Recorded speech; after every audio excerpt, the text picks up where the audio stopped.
So for us, a good local authority is one that there's a strong synergy between planning and public health. There is an awareness of what a good HIA looks like and the value that an HIA can contribute to development. Policies are a really important element for local authorities to develop.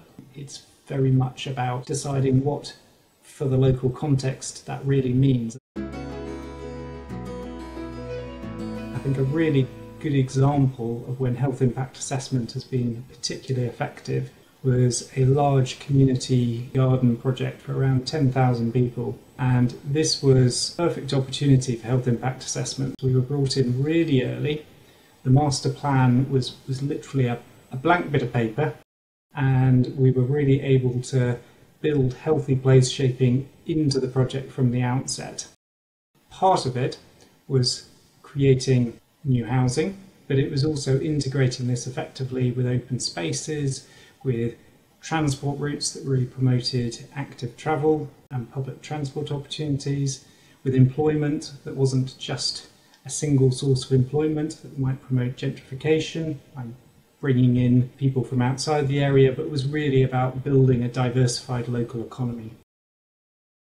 For quite a large scheme, we've introduced a number of mitigations so people can go meet other residents within the area, sort of promoting social inclusion. Other things like if there will be some sort of public rights of way that will be closed off, offering alternatives for that. An open air gym to kind of increase exercise, because we'd noted that there was quite high levels of childhood obesity locally. Another example was a large residential development which was close to a superstore which was having sort of nighttime deliveries. So we worked with the developer so the houses at the edge of the site would have a higher grade of double glazing just to mitigate against the impacts of the noise during the evenings. It's important that the template that is provided or suggested isn't overly prescriptive, particularly at that sort of early stage of the planning process. And I think where there's trust and confidence in the assessment and those undertaking it, then I think that takes a lot of pressure off the planning authority. It's very much coming from a public health perspective. It is trying to improve matters, and it's looked with detail and scrutiny and methods to try and make it as good as it can be. Where we see it works particularly well is when planning officers have a good understanding of public health and vice versa, particularly at sort of a pre-application stage.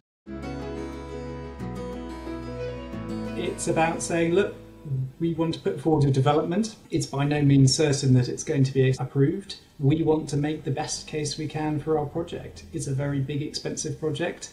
The cost of the health impact assessment is very small in comparison to that. There's a lot of responsible developers out there who see the value of a health impact assessment.